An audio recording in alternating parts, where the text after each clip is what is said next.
guys! Today's video is another disability discourse, and today I'm going to be talking about 10 things your disabled friend wants you to know. Now, I want to get right into this, so just a very brief disclaimer before I get started. Of course, everyone's experience of disability and interacting with people is completely different. These are just 10 things that I think are fairly universal, or like the most universal things that I could think of from my discussions with other disabled people and of course my own experience. Let's get into it. Number 1, help is awesome, but please ask first. There are a couple of reasons for this. Number 1 is that if you don't know the best way to help someone do something, you might end up doing more harm than good. An example of this would be, say I'm sitting on the floor and I'm having a hard time standing up because it hurts. If someone grabs me by the arms and pulls me up, that's going to hurt even more and potentially do some damage. Whereas if they asked me first and I wanted help, I would say, please put out your arms so that I can pull myself up so I can control the amount of pressure and the amount of pain, right?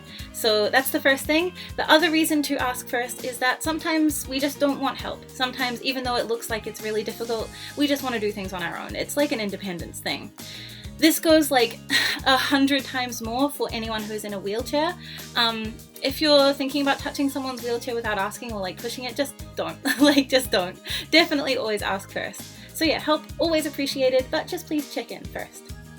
Number 2, no matter how much or how little I talk about it, my disability still exists and still affects me. Even if I haven't mentioned it in a while, it hasn't gone away, I haven't got better, it's still there, just the same as it always was. It's just sometimes I feel like talking about it and sometimes I don't. Number 3, please do not disclose my personal medical information to anyone unless it's an emergency situation. So if I'm introducing myself to someone new and I don't want to mention that I have arthritis right away, that is my choice. It's just like any other personal information.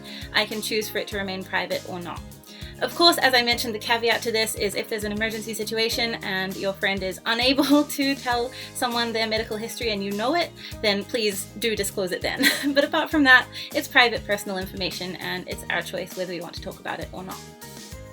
Number 4, it is 100% okay to laugh when I make a joke about my disability.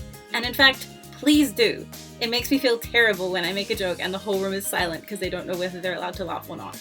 Please laugh, it's my disability, I'm allowed to make a joke about it.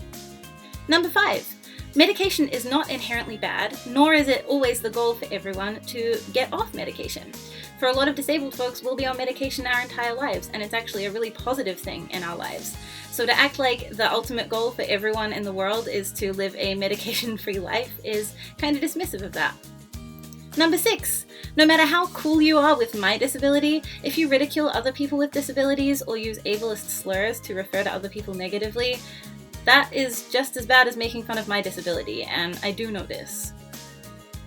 Number 7, if I don't come out for a while and we don't see each other for a while, it's not that I'm mad at you or that I don't like you at all. It's just that I'm having a flare-up and I'm really exhausted and I just can't deal with things right now. I know that's pretty bad as a friend, but that's just how things are sometimes. Number 8, empathy is awesome, pity is not. So empathy is almost always a great thing to have, right? However, it can sometimes cross the line into pity, which makes the relationship awkward and the power dynamic kind of weird. This is hard to explain in a concise way like I want to do in this video, so I'll just stick to this. Pity makes us feel like a kind of tragic charity case, and it's not very fun. Number 9, sometimes when I'm going out to a place, I really need to know accessibility information. So if you've been there before, please let me know what the accessibility is like. Sometimes I might also really need to know how long we're likely to be out and things like this. It's not that I don't want to go out or that I'm looking for an excuse not to, it's just that I need this information so that I can best prepare myself to go out and have a good time. And finally, number 10. Thank you. Just thank you. Thank you for sticking around through diagnoses and hospital stays and surgeries and all the ups and downs and complicated feelings that having a disability comes with.